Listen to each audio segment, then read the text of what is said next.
On the previous Waterdeep Dragon Heist game, in short,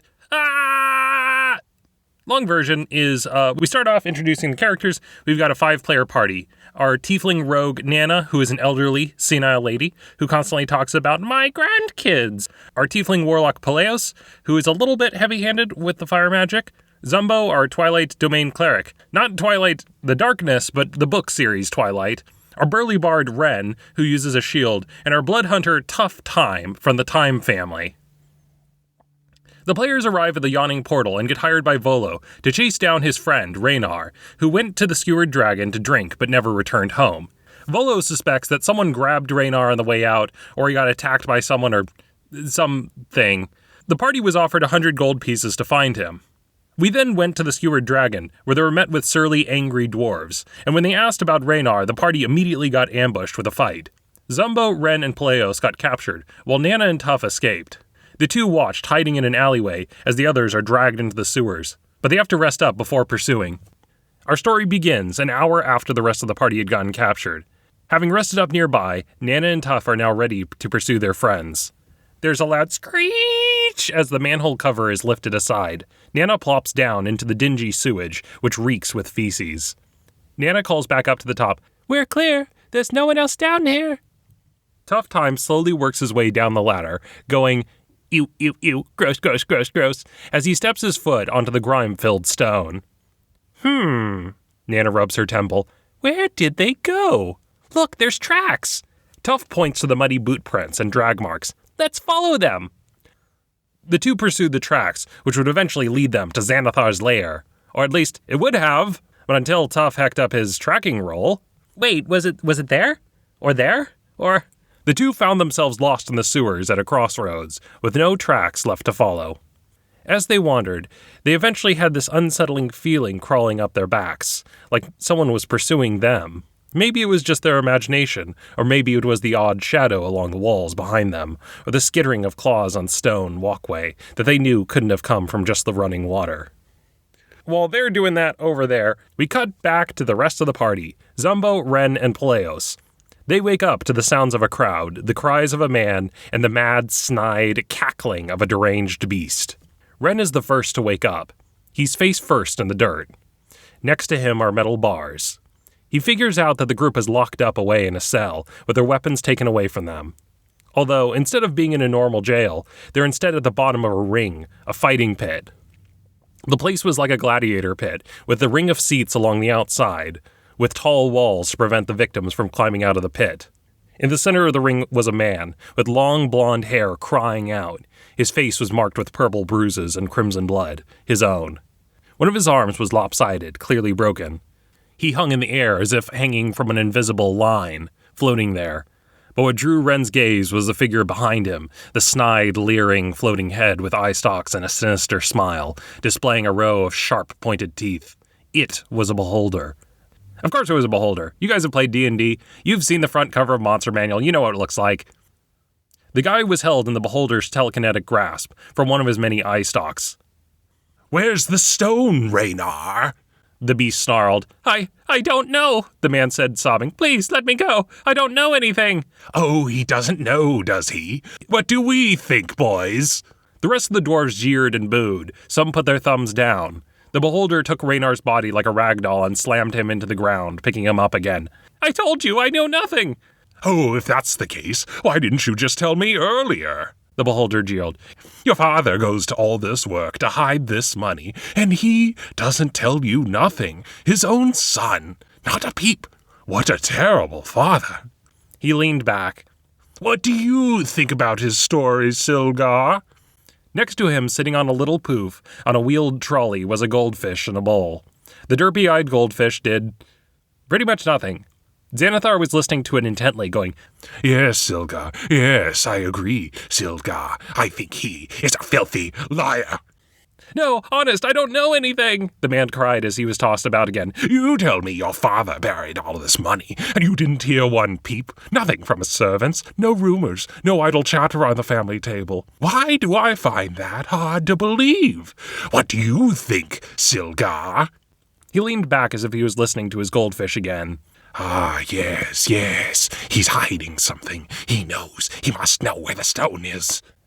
The players watched for an agonizing while as Raynar was tossed around and questioned, all the while saying he didn't know anything. Wren was the first to realize, hey, wait a second, Raynar, he's the guy we're supposed to be finding. Well, now we found him. And, yeah. He looked at the beholder holding him. Shit. While this was going on, he noticed that there was something else in his pocket, a crumpled up piece of paper that he hadn't put there himself. So someone else must have dropped it in while he was unconscious. It was a note. He unfurled it and read, "The lock on your gate is faulty. If you just lift up the latch and pull back, it should give way with a little bit of pressure. When you get out, please find Mabel on the corner of Flanders and Applesauce Street. Please warn her this. You need to be on the alert. It's not the Xanathar's guild that's attacking us. There's someone else tracking us down. Signed, a friend." As the group was currently waiting in their cell, we cut back over to the other two in the party, Nana and Tuff, who got confronted by were-rats. Fresh meat, one of them says. Yes, I've been having nothing but filth for the last few months. It will be great to finally find some fresh meat. A fight broke out between them as the sewer rats tried to bite chunks of their flesh. Nana pulled out her 2 hairpins, letting her hair fall down, and waded into the fight while Tuff fired his crossbow. So, here's the thing about were creatures. They actually can only be damaged by silver or magic weapons. So, Tuff's fine. He's a blood hunter. He's got magic arrows. The problem's Nana. She stabs the were-rat like right in the neck, getting a solid blow, critting it, and just, it's like tink, tink, tink, tink. She just physically cannot hurt him. So she realizes, oh yeah, this is not going to work. Not her fault. This is the second session. I never gave them magic weapons. So she just kind of backs off to be more of a supportive role. Way to go, Tuff. Ooh, you're quite the sharpshooter, aren't you? Tuff is clearly eating up the praise. Aw, thank you so much. Tuff manages to kill one of the rats and badly hurts another. The two left standing go, you know what they say, never eat tough meat. The two go bounding off into the darkness, hiding deeper into the sewers. Nana ruffles Tuff's head. You're quite the brave one, aren't you? Sniff, sniff. Thanks, Nana. Here, have some candy. Nana reaches her tentacle into her pocket and pulls out a small Werther's Original covered in her tentacle ooze. Tuff cautiously took the candy. Nana expectantly looks at Tuff. Tuff, not wanting to disappoint, goes, I've got a good constitution. I'll be fine. Opening up the wrapper and downing the candy.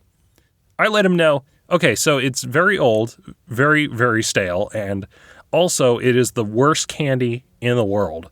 Werther's Originals. So you're getting sick to the face. Tuff starts going green and rolling the candy around in his mouth. But the thing is, for some reason, it's not breaking down. It just rolls and rolls around, seemingly for an eternity. Eventually, while Nana is looking away, Tuff has to spit it out, and the bead sinks beneath the grimy feces-laden water, right where it belongs. Hey, is someone there? A female voice says. It sounded like a child. Crawling out from a nearby pipe was a girl. Nana was surprised. What are you doing here? You're not supposed to be here. The girl was immediately shocked to see Nana, the aberrant tiefling with her tentacle appendages. Tuff approached her. Hi, my name's Tuff. I want to be a big shot adventurer just like my older sister.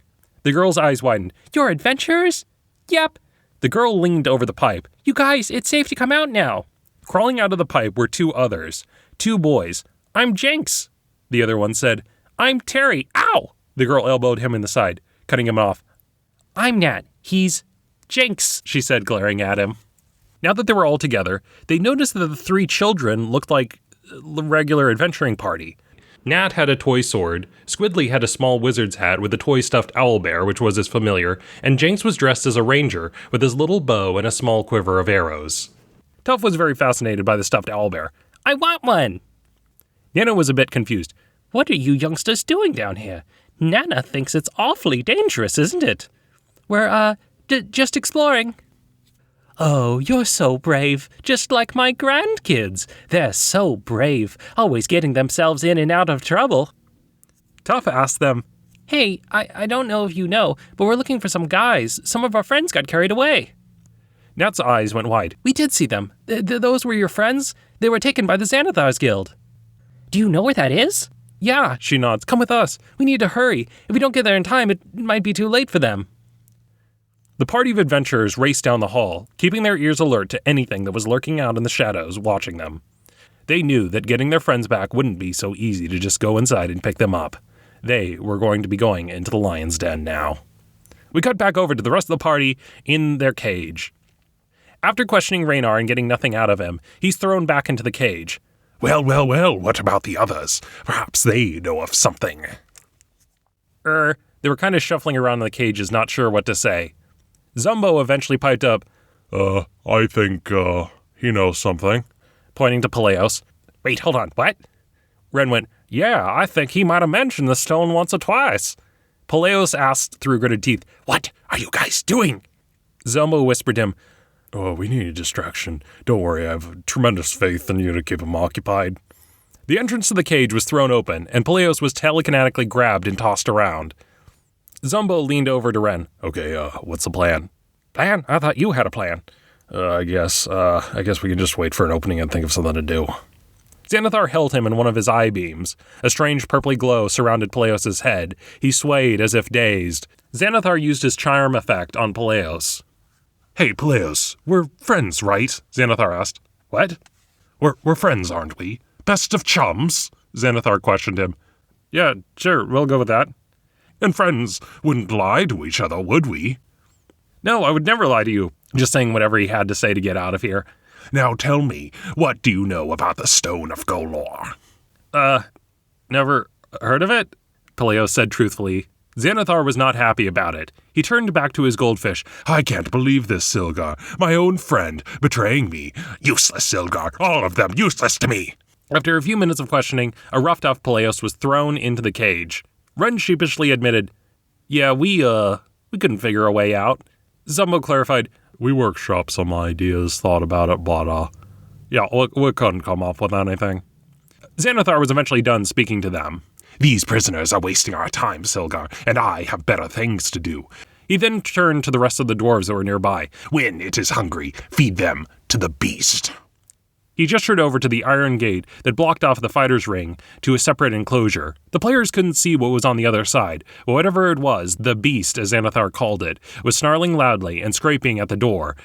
The beholder left with Silgar, his entourage of dwarves and Duergar, and a few were running around doing other things, but the entire room was now much quieter. Now that the players finally had a minute to themselves, Wren tried the lock.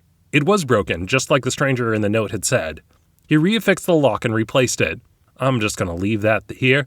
I don't think we can escape just quite yet. Still a little too crowded for my comfort. He sat back with his hat down, just resting, waiting, and watching. He did notice that the dwarves have a ladder that they use to get in and out of the pit, that they could drop it down, descend, and pull it back up when they were done.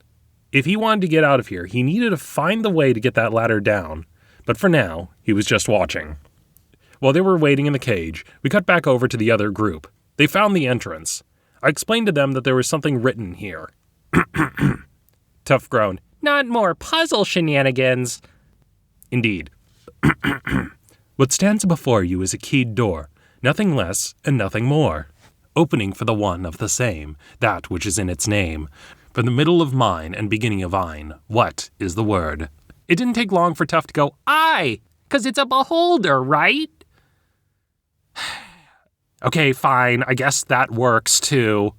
The bricks melt away, leading to a passage. Nana went first, sliding down the stairs, followed by Tuff. They arrived at a landing. There was a statue of a dwarf, with a basin at his bottom. Stay here, Nana said to Tuff. Watch out for the kids. Keep them safe. Wait, are you having us wait here? Nana asked. We can fight.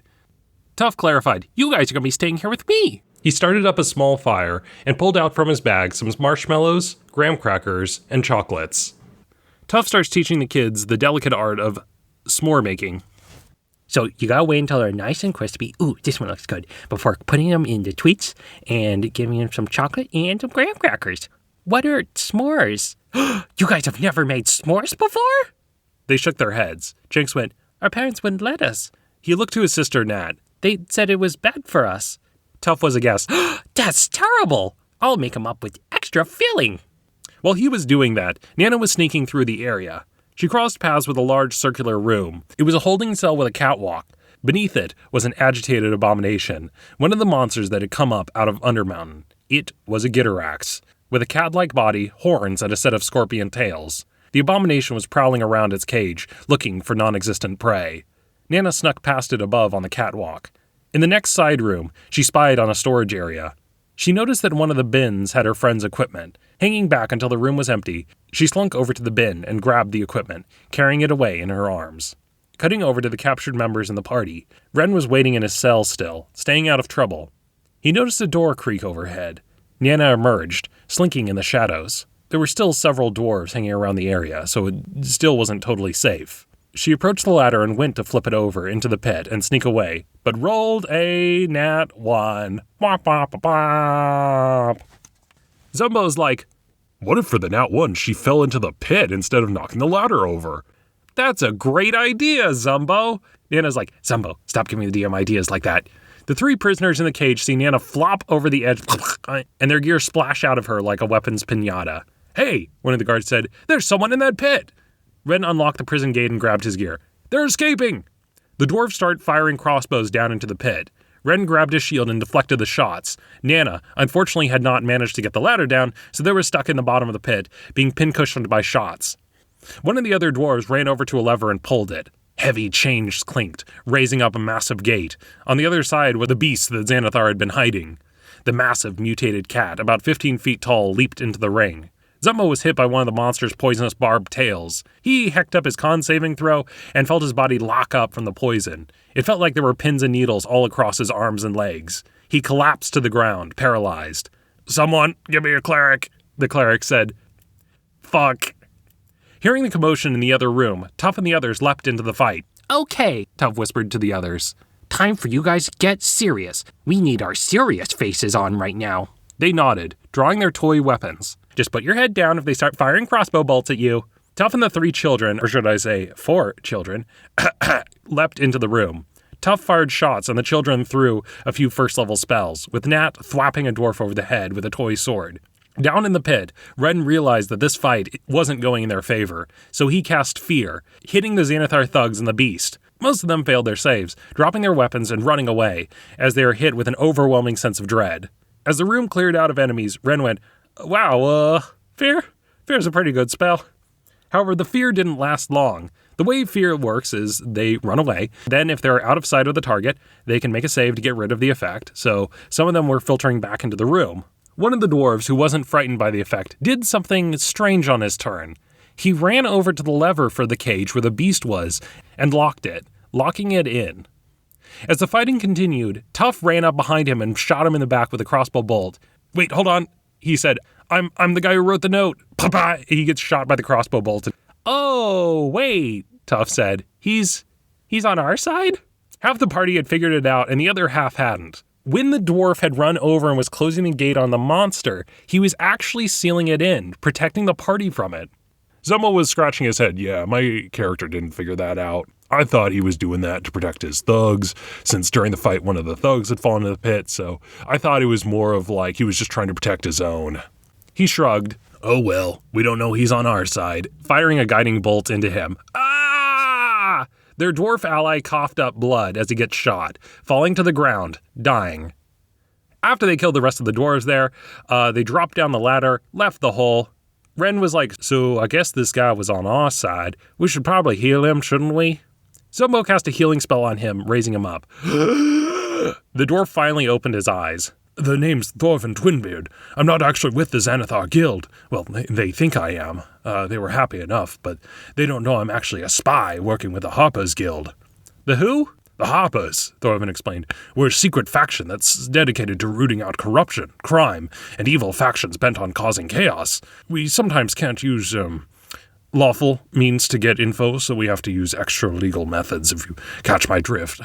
So in other words, they're kind of like chaotic good rogues. "I was sent here to keep an eye on Xanathars, and to give them a heads up if they cause any trouble topside. Anyway, the thing is, I'm in a bit of a bind right now and need you guys to do a favor for me. I said it in the message, but I need you guys to send the message to our associate." "Got it," Wren said. "We'll be taken care of." "Anyway, I'm pretty badly beat up, so I think I'm going to have a pretty good alias that I got beat up in the fight and had to run away. Goodbye. See you. Thank you." He left the group to report back to the others. Oh yeah, also there was also Raynar, never remember. "Let's get you back to Volo." "You know Volo?" Raynar said. "Yeah, he's the one who hired us to find you when you couldn't come back from the skewered dragon." The party then fled the area before reinforcements could show up. They wove their way through the sewers, eventually arriving back at the Yawning Portal Tavern. They find themselves face to face with Volo again. Huzzah! I heard that Raynar is back home safe and sound. Thank you so much for finding him. I assume it wasn't too much trouble for you.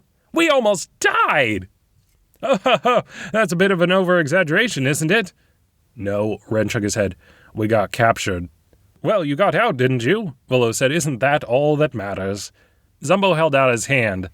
Money. Oh, yes, right, about that, Volo said sheepishly. So, I know I promised you guys 100 gold pieces. About that. Really, I think you guys are selling yourselves out short with just a 100 gold pieces. Zumbo's like, he's gonna fuck us over on the payment, isn't he? Nonsense! I have something better. For you see, right now you guys are murder hobos, but how would you like to be murder homeowners, eh? I happen to have a place here in Waterdeep, and I'll give it to you. Wren's like, 100 gold piece? That sounds like a good deal. It is indeed. Like so good it's a scam. I just wanted to show my appreciation to you guys for your work. The players talk about it. Their general consensus was like, yeah, he's probably hiding something from us, but man, a house sounds really good. And besides, this feels like the next story beat, so yeah, sure, we'll go along. Excellent! Let's go! The group leave out onto the street as they go to the house. The group continued following Volo, taking a carriage out to where the house was. As they wove their way through an alley, a pair of knives appeared out of the thin air behind them, swinging at Nana's head. Ack! She dived out of the way as the weapons passed close to her neck and vanished. What was that? Yes, those happen from time to time, Volo explained. Tuff was incredulous. What do you mean happen from time to time? Yes, Volo explained nonchalantly. There was an old sword that happened back in ye olden times. Very troublesome. Had something to do with a serial killer. Not worth getting into. Several clerics had been here trying to sort it out, but so far nothing's worked. Anywho, it's nothing you need to worry about. Just remember to keep your head down and duck whenever you're going through in this area. They arrive at a gloomy area of town, with decrepit homes and businesses that had seen better days. A sign hanging on by a single, creaky hinge said, Trollskull Alley. At the far end of the lane, there's an old, creepy-ass home. There's a bolt of lightning behind it, and a caw-caw of crows. The lightning lit up the old, raggedy silhouette of the house. It's quite lovely, isn't it? Volo reassured them. The party went up the stairs to explore.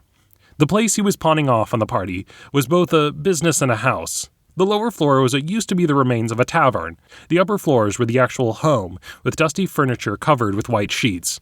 As you can see, you're getting quite the deal here. Really taking me for a steal, aren't you? A new home in this nice area of town doesn't come up for sale often. While they were exploring, the party saw strange things happening. A vase floating in midair. The paintings seemed to be looking at them. Whispers from the empty room, like people were talking. Wren asked, is this place by any chance haunted? Volo laughed. Nonsense! Don't you tell me you believe that ghosts exist. As he's talking, the dresser starts lifting off the ground. He quickly leans back, sitting on it. The players point out, Volo's a freaking, he's the guy who writes, an entire monster manual. Of course he knows that ghosts exist. Tuff is starting to realize that Volo's a bit of a sleazeball. He goes, this is why you never meet your heroes. Well, what do you think? Do we have a deal? The players talk amongst themselves and think, yeah, having a haunted house seems pretty cool. Wren was making jokes about it because Wren, the player IRL, was doing some home renovations and was sick of them, and he was giving me shit saying, fuck you, Ben. I spent all day fixing up my house to play a made-up fantasy game where I gotta fix up my made-up fantasy house. I ask, so do you not want it? No, Wren's a dumbass. He's super happy about it. Derp, derp. Oh boy, fixing up my house. That sounds like a lot of fun. Player Wren is sick of this shit. Very well then, Volo said happily. If I could get you guys to sign this paperwork, I can send it to local administration and we can get it sorted out in the morning. In the meantime, you can make yourselves at home. Volo quickly got their signatures and scampered off. You are now the proud owners of Trollskull Manor. Toodles! The players split up and went to their rooms. The furniture was draped with long pieces of white cloth. Their feet moved through a thin layer of dust which kicked up into the air with every step. The creaking floorboards echoed through the high, vaulted ceiling. As they were going around and exploring, Tuff noticed something. Outside, it was the full moon. There was something about it that was mesmerizing. Something about it seemed to be drawing him in. The others noticed Tuff start to transform. His face lengthened into a snout. Whiskers came out from his cheeks. The nails on his hands extended into gnarly claws. Were-rat! Tuff's a were-rat! We got bit by them in the sewers! Wren runs over to Tuff and smacks him upside the head, knocking him unconscious. He pulls out a sack and stuffs Tuff into it, who wakes up going, "Row, row." He keeps clawing and trying to get out. Everyone was like, if only there was someone who had removed curse. All the players look to Zumbo. If only. He's like, yeah, I don't have that shit, but you can prepare it tomorrow. Guess I'll prepare it tomorrow. So they lock Tuff into a trunk and tuck in for bed. Throughout the night, they felt the strange presence of the intruder in this definitely not haunted house, with creaking coming from the stairs, tapping in the attic, and the silhouette of long claws from the shadows of decayed trees by the house. Now, in their new home, they went into an uneasy sleep, hearing strange murmurs in the darkness and feeling like they were being watched. It had been a very long day, but now it was time to sleep. As they drifted off to rest in the creepy house, that was where that session ended.